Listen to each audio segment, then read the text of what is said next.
Hi folks, I'm Geek here. Unfortunately, we don't have any audio in here until about the 17-minute, 50-second mark. Sorry for the inconvenience.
some of our users who clicked on really stupid stuff, as part of camaraderie. But really, at the end of the day, my message to my staff is, you got to pick up their slack. Even though they're a bunch of, idiots, you got to pick up their slack, right? And that's really important. Ways that we pick up their slack is that if you come to one of my security awareness trainings, and somebody on your team misses that meeting, they're out on vacation, they're sick, they didn't show up, and their boss is going to do it, then we sit down as pretend y'all are your employees at the company. We'll sit down, come up with the phishing, and then we'll attack the people that didn't show up to the meeting, right? It gives them buy-in. They think it's kind of fun, and they pay attention a little bit better. It kind of gamifies it a little bit for them as well. Makes it interesting. They get to see, I demonstrated how to social engineer somebody, how to go find all their information on the internet, and then make a phone call to try and get some of that stuff out. Doing whatever you can to raise that level of engagement, making it interesting, is good, but just know it's never going to get you 100%. You gotta really focus on what can you do after they've clicked. How can you find out after they clicked? So pay attention to that one. It's important. All right, so you're in the middle of an engagement, or you're actually being targeted by somebody. First thing that we've found after phishing is your external services. Do they have two-factor? Because if they get credentials, boom. We've had red team engagements where they got credentials, they enabled EAS on a device, and now they're acting as that employee, sending emails as that employee. The best one that we had was they actually got into IT's email address, the distribution list, and we're sending emails to employee, hey, click on this link, I need you to check this out, can you see what this is doing? And that's how they did it. It was awesome. And they did it remotely. They never touched foot, never came in our offices. They all did it through OWA and EAS. The cool thing is that I told my CEO and my vice president about this, and they were like, well, let's get rid of OWA. And I'm like, really? You just want me to get rid of them? They're like, yeah, get rid of it. I'm like, not what I was expecting, but okay. So much to the rest of the company's, dismay, and mine as well. I really didn't expect it. They were like, yeah, just get rid of OWA. If it's invulnerable, then yeah, go for it. I'm like, I think there's some things we can do, but you're the boss. So, okay. VPN, same thing. Look at your stuff, your web apps, your portals, your whatever they are. Do they have two-factor authentication? Whether it's, I guarantee you the red team's going to phish, and they're going to use that right off the bat. That's like the guys you've been hearing from today. That's the fastest way to try and gain entry. So be prepared. There's a lot of debate. Security people, I love them. They can agree with you, and then they'll argue to death about something that's, I feel like, hey, I think we're saying something similar. The implementation might be different. There's been a lot of debate, a lot of criticism about SMS text messages as being a second factor or multi-factor, whatever you want to call it. And I've heard great arguments for, pro, whatever. My thought on it is, if you put something in there like that, yeah, can it be bypassed? Can somebody figure out a way to spoof something and get that code back or phish the user for the code? Yeah, absolutely. But you know what? There's a good chance that you're probably going to run into somebody who didn't do that. It gives you another opportunity to detect the red team's presence, somebody to report and go, hey, I didn't reset my password, and I got this SMS text and then another text saying to send me it just creates that opportunity of you walking down the hall, you're seeing a creepy old dude tying his shoe, and somebody's saying something. And that's really, again, back to that detection, right? The things that we've focused on have been very much detection as well as prevention, but detection is the heart of it. So, if you can do anything, SMS, text, or even just an email with a code, it's better than nothing. Trust me. Number 2. So, beyond phishing, let's say that they actually get on a machine, and a lot of times in some of our smaller Tiger Team engagements, I straight up give the red team one of my laptops. And I'm like, hey, here's one of our laptops. Go to town. So they can go sit out in the parking lot, connect to our Wi-Fi, do all that fun stuff. And my team's job to figure out something odd is not not happening right. So anyway, real quickly, they're going to start running PowerShell. right off the bat. I mean, well, good ones will. I mean, maybe you get somebody who's like me, still holding on to the VB days, you know. I'm like, God, man, 2001, this VB is awesome. But, you know, my admins can do amazing things with PowerShell that would take me like 50 lines of code to do what one line of code does in PowerShell. Do you guys control that? In our environment, yours might be different. There's zero reason why my users need to be running PowerShell. Zero. So they can't. We disabled it. Application whitelisting, yeah, I know there's ways to bypass it. Again, security people splitting hairs on stuff.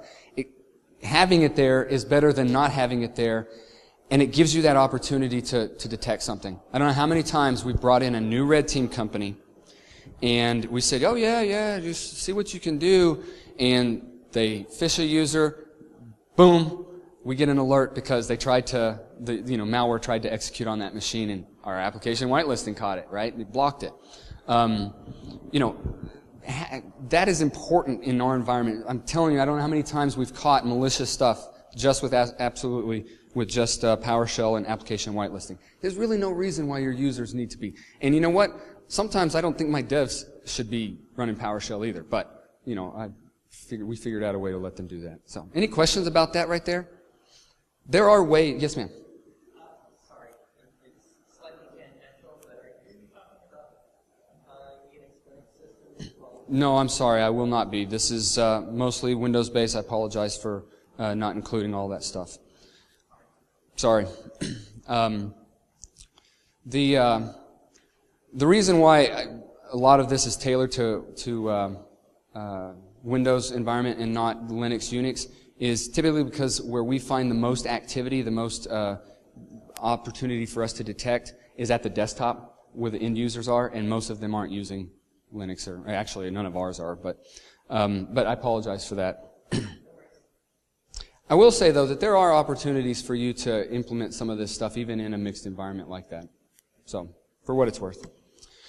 Right off the bat, after they gain access to something, they're going to try some of this stuff. I don't know if you guys know what Responder is or have played with Responder. I wish that the good guys had a tool that was as easy as to use as Responder, that was as effective at doing the things that Responder does. But literally, a dummy can go on YouTube, watch a 5-minute video. While they're watching that 5-minute video, download Kali. It already has Responder on it, and then they can start attacking your network in 5 minutes. A dummy can. You can go teach your secretary, the executive assistant, how to scrape credentials using Responder in very, very short amount of time. It's a super effective tool, and it's very easy to, deter. Sometimes I hear people talk about, we can't disable NetBIOS because we have legacy system, or another one is SMB signing. They'll be like, oh, I can't do that because I got to support Linux or Unix or whatever. Can you disable it somewhere? I mean, maybe you have 10 users that are using some Linux system, or you have, accounting that's using a really old, mainframe that you got to have NetBIOS running on or something. I don't know. But does the rest of your organization need to have NetBIOS running? If not, disable it from them, because at least you'll have something protected, right? Because this stuff is really quick and easy scary. I mean, like I said, it's really effective. I said it right there. So trivial. You can just get credentials. And we've been burned by this one time. We had Red Team. They had given them a laptop. They were on our network. Actually, I think they had a little Dropbox I plugged in for them. Anyway, about 4 hours into the engagement, the guy calls me up and says, "Hey, just want you to know we're going to continue on with the engagement. We still have 70-something hours left, but we've already escalated to domain administrator." And I'm like, that's pretty awesome. How'd you do that?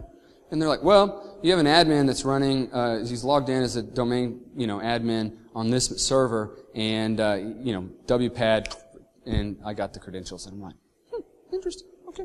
All right. Thanks. And really, we're like 4 hours into it. I hadn't even had a second cup of coffee yet. This is terrible.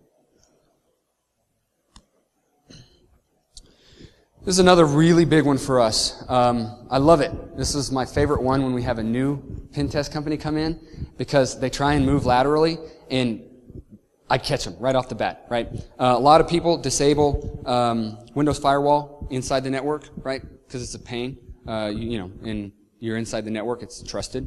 But we don't. We enable it, and we block everything that we don't need running off that machine. So if one of my machines tries to ping another machine, I get an alert on it. And I get to see where they were trying to ping, what they were doing. And it's really awesome when red team or pen tester comes in and they try and port scan something, or they just even try and SSH to a switch or something. That, it's really awesome, because then I can, call up the guy and say, hey, I got you. You tried to do this. Please put that in your report so I can give it to my VP and get a raise. But it's really effective, because my users, like PowerShell, they don't need to be pinging anything. You're an accountant. Why are you pinging something? Right? And it really freaks them out when you walk up to somebody and say, hey, 22-year-old intern, what were you pinging this for? And they're like, well, I'm sorry. Am I going to lose my job? Don't tell my dad. And I'm like, yeah, listen, don't do that anymore. Okay? But it's really effective at identifying things that aren't happening. Again, it goes back to that detection. You got to be able to detect quickly things that are abnormal. And these are one of the things that we use, and it catches them really quickly. It's awesome. Consequently, I should mention that typically we will do an entire year with one company. And my instructions to them is that you learn from the last time you were here, so that it gets harder for us to detect you, so that you don't waltz in and just, blast everything, or you don't run some PowerShell code and I catch you like that. That way they know what I have in place, and it makes it harder for them. They have to be more quiet, which makes it harder for my staff to detect them, right? So I should mention that. Every time the red team comes in, they don't just do things and I catch them right off the bat. I try and make it really hard. Another really big one for us, we've had some fun with this one, but we have several different admin accounts. If you're our senior systems admin, he's going to have at least 3 admin accounts, right? He's going to have a local admin account. He's going to have what we call a network admin or a machine admin in some cases, where he can get onto servers like the print server and clear a queue or something stupid, or install something. And then there's the domain admin, right? And we're really careful to only use the domain admin for domain work, right? There's no reason why you need to log into a user's machine to install a printer as the domain admin. But yet that happens a lot. I know of a company, they got a couple of thousand machines, and there are CIOs running a domain admin as his regular account, right? That kind of stuff happens out there. But it's been really effective for us because, like I told you with the WPAD thing, when my sysadmin logs into a machine and he's using non-domain credentials, so an attacker gets those credentials, it's limited the scope a little bit, and it allows us to detect if they try and do something thinking they're a domain admin, or trying to pivot around thinking that admin account might have keys to other servers. So keep that in mind. Figure out what levels of account admin separation. There's really no reason why service accounts should ever be a domain admin, right? I mean, if you do have service accounts domain admin, you probably need to really examine if they actually need it. I know that support told you, I tell this to my admins all the time, I know the support told you to add domain admin, but no, we're not doing that. Find a way to get it to work, otherwise, we're ditching the product, right? Keep that in mind. Any questions about that? Yeah.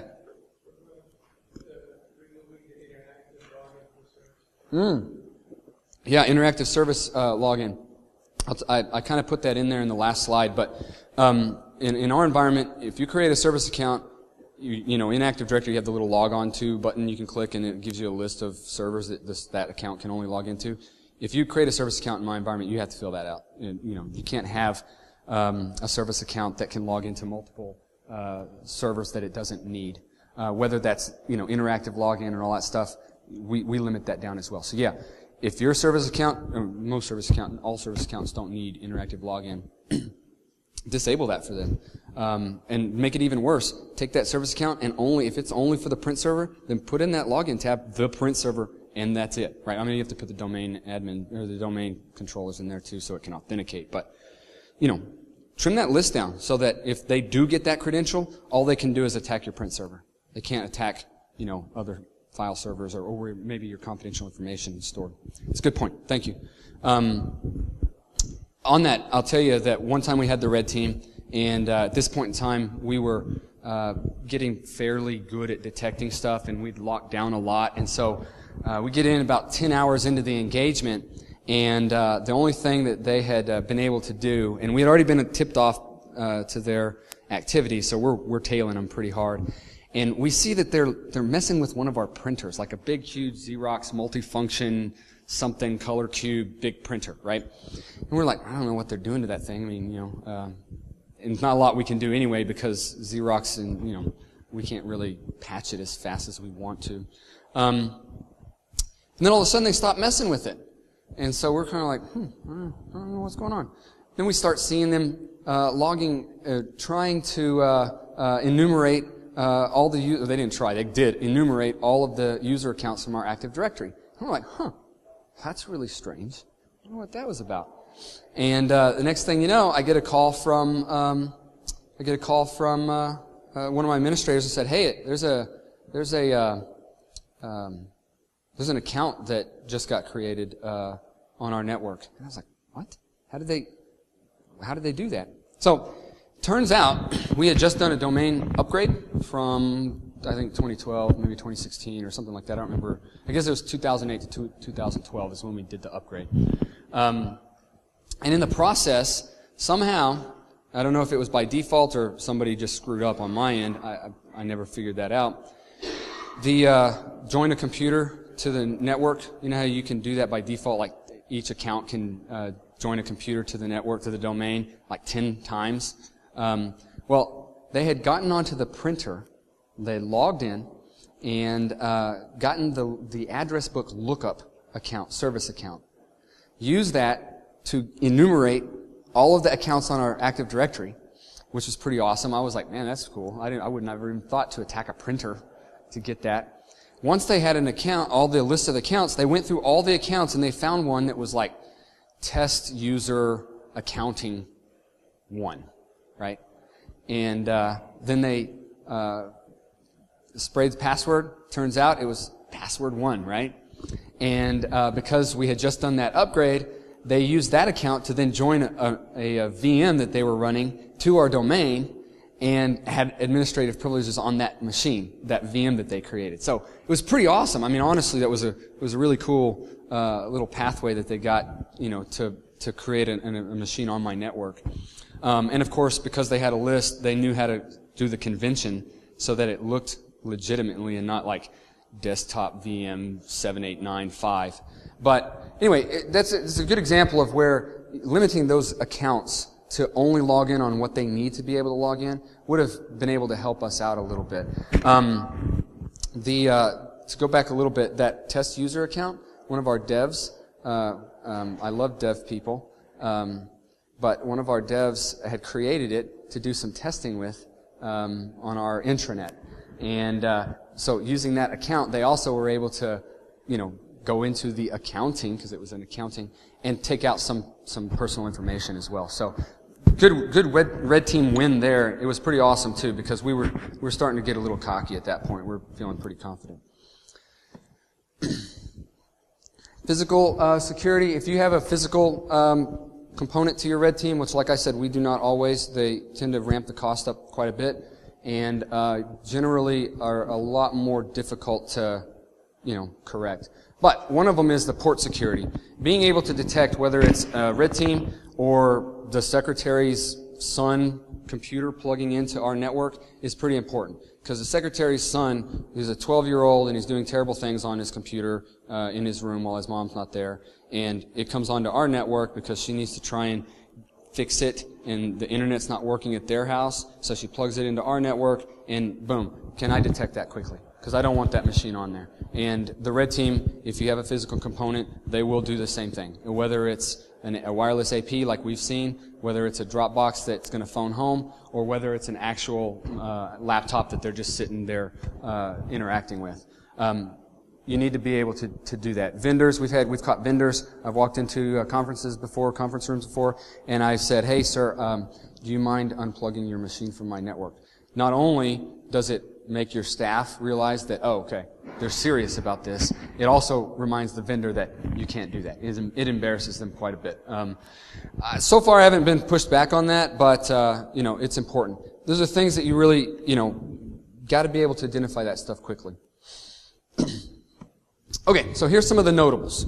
I talk about these because they've been important to us, but they've not necessarily saved us in the long run. With the exception of the outbound port blocking, we have actually caught malware because it was trying to send stuff on ports that were not allowed. But we all know that you can just put it on port 80 and put whatever you want in it anyway, and it'll still go out because we allow port 80. I'm sure you guys do too.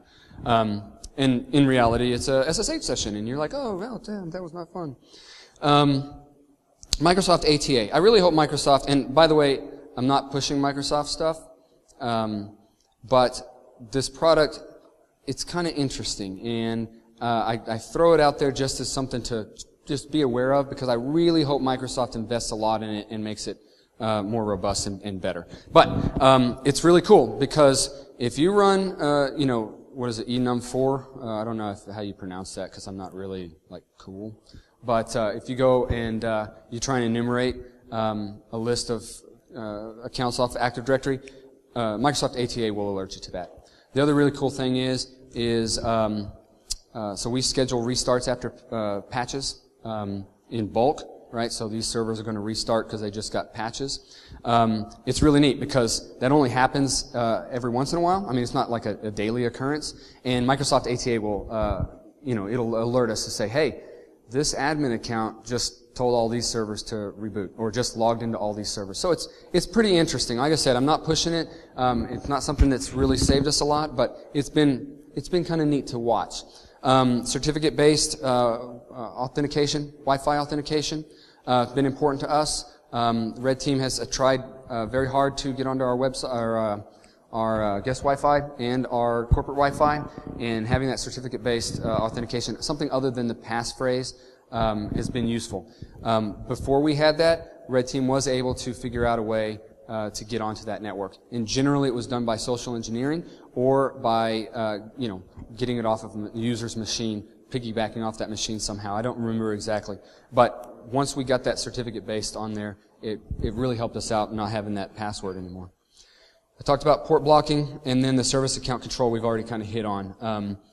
That logon tab, time of day usage, that kind of stuff, it's built into there, but nobody really uses it, or at least doesn't use it very often. We found that to be tremendously helpful. If we know backup jobs are only going to run between, midnight and 6 a.m., that service account doesn't need to be logging in at 2 p.m. It just doesn't. And so we use that. Keep that stuff in mind. Like I said, none of what we talked about is going to save you at the end of the day. It's really about detection response. And a lot of these things that what I've talked about here, we have seen and really rely on as really good indicators. I hate trying to use the jargon, but, really good ways to detect things that aren't normal. It's still your job to respond to it adequately and figure out, is it just an anomaly, or is this actually malicious? Anyway, that's kind of what I got. The worst thing than no security is poorly adopted security. We've all done things where people try and get around it, right? We put in YouTube blocking, and people figured out that their laptops could connect to the guest Wi-Fi, so guess what they did? They undocked, they connect their laptop to the guest Wi-Fi, and next thing you know, they're on the actual open internet, not as protected inside the corporate. There's some things that we've done about that. But my point of it is as you are going through your security program, really think about how it impacts the user and if they're going to try and get around it. And if they do, can you detect that? Can you prevent that? All of those things matter. Red Team's going to come in and do it. The best Red Teamers, the best pen testers are the best system admins out there. If you want to be a really good sysadmin, you could probably be a really good pen tester. Any questions? Comments? Yes, sir. With respect to a lot of workstations, yeah. From my perspective, how much noise are you going to generate when you start getting more controls that are really isolated, I think, from a managed service perspective, Mm-hmm. right? So it's not something we have the ability to just implement across the board because there's mayhem. Yeah, yeah. So, like, as far as bank your buck is concerned, you say it's a single other thing you do have to at least impact the end users versus like Well, I will say, and this is probably true of anything that you do in life, planning and preparation goes a long way. So the question was, is there any one big bang for the buck? Because turning some of these things on, just turning them on, it's going to create a lot of false positives. It's going to create a lot of mayhem for users, and that's absolutely true. Application. If I were to say any one thing, application whitelisting and PowerShell are probably the biggest at preventing and detecting that we see, and that goes with malware. That goes with red team or my own users trying to do stuff. But it goes back to the preparation and planning. When we first initially started rolling out application whitelisting, of course we do our due diligence, figure out what needs to run, what's running on our user's machine. We already had it pretty tightly locked down as far as our software inventory goes. So we knew it was out there. But what we weren't prepared for was applications that behave badly. Was shocked how many applications run stuff from the app data. I mean, it's literally an executable in the user app data folder that it's calling to run. That's terrible. That's a terrible approach. So I call up several vendors and pretty much gave them an earful. Hey, this is dumb. I mean, this is really bad practice. Really bad practice. You do have to do a lot of research pass application whitelisting, and so you have to be aware of those things. So really, if you're trying to implement any control that's both preventative and detective, you be prepared to spend a lot of time planning it and thinking it through, testing it, and then rolling it out, and ready for kind of some, I don't want to say pushback, but to address those things that'll come up. Port blocking was easy for us. We hopped on, just look at traffic. Like I said, we pretty tight controls on software, so wasn't a lot that we were expecting to see, and in the end of it, there really wasn't a lot. Well, there's a lot. I'll tell you, how many of y'all are in really big environments, like 1,000 machines or more? I mean, that's not really big, but let's just start at 1,000. Okay, so the bigger your environment, the more you're going to have to rely on third-party products. But if you're on a small environment, I mean, a couple hundred people, that's easy to do. You can write some PowerShell script. You can go get MAC addresses. You can get it out of your DHCP server, and you throw those in a list on your switch, and then you get an alert when something tries to connect on that. It is vulnerable to spoofing. There are things, but again, somebody comes into your environment, they're not expecting that. They get on your network, and boom, you get an alert right there. Again, a lot of this stuff, there's ways around it. But that's one way to do it. I'm trying not to mention vendors specifically in this talk, because I really, really feel like a lot of people could benefit from moving away from, we need to go get a product to do this, and really thinking through, how can we do this effectively? Because in some cases, you need a product. In some cases, you just need some planning and, maybe a couple of lines of PowerShell.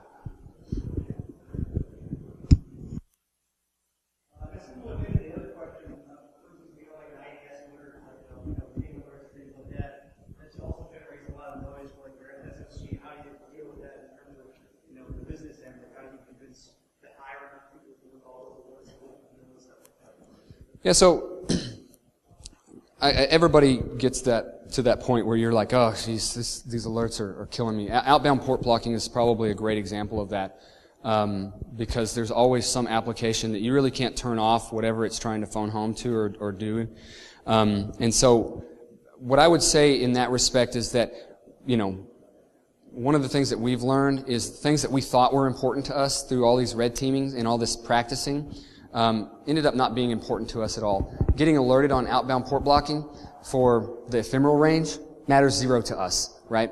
In most cases. But if we see something on port 21, 22, 25, red flags fly up.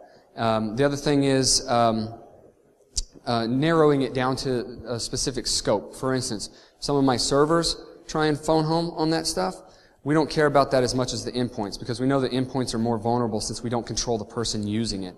So if an end user's computer does an outbound port, some kind of port that gets blocked, we want to know about that more than we do, our WSUS server or whatever. So that's kind of how we handle it. It really is a risk management process of looking what's effective and what's not. And in some cases, you find out a little bit down the road that, yeah, this alert was good in theory, but damn, we get a lot of false positives, and it's really useless to us. So we trim those things down. Yes, sir. How much time do you recommend to give the users before you implement something within the structure? For example, something like, say, DLP. The moment you tell your users you're going to implement DLP, the person is not going to get back to your USB device. It's equivalent effective lights. Yep. There's a trade-off. Well, typically, the planning and preparation, you're going to start communicating with those users early. Hey, this is coming. This is going to affect you. You're not going to be able to do this. You're not going to be able to do that. In a lot of cases, your relationship with those employees matters there as well, because if you have a group of employees that you can say, hey, we're thinking about doing this, how's that gonna impact you? You get to hear their perspective, and that might make a difference. For instance, two-factor authentication at the desktop, something that we're pursuing. We've implemented it at our privileged accounts. So our domain admins, all of our admins are two-factor at the desktop, interactive sessions. But when we get down to the users side, they're like, man, I don't want to have to type in almost an effing pin every single time. And so you're like, okay, that's a good point. That's a pain in the butt. I hate doing that too. So you're like, well, maybe I could just plug something into the machine. Then you get to worrying about, and you're like, well, what if they leave it in there, right? And they just throw it in their bag, and the USB key's in the machine, right? And it's ineffective at that point. Our idea was, we'll integrate it into a smart card that's also a prox card that's their badge. So now they can't leave the building unless they take it out of their laptop, even to go to the bathroom, right? And so what I would say to that is really have a dialogue with them. Start talking with them. How's that going to affect you? Start trying to think, how would that affect you? I mean, you're a systems admin. You can, navigate your way. But is it a pain in the butt? Am I done? 1 minute? So it's really, like I said, I can't tell you enough. Most of what I've found to be really effective is planning and preparation. Reading the white papers on how a product's going to work. Talking with people, who you might think is an idiot. But they're going to try and get around your stuff anyway. Or they're going to complain to management, and the management's going to pull the plug. So that's how I would handle it. Honestly, that's how I would handle it. It's not sexy. It's not fun. It goes back to that ISC squared stuff. Question? Nope. Scratching? Anything else? Alrighty, guys. Thank you very much. If you want to chat, like I said, I could talk about this for 6 hours. So.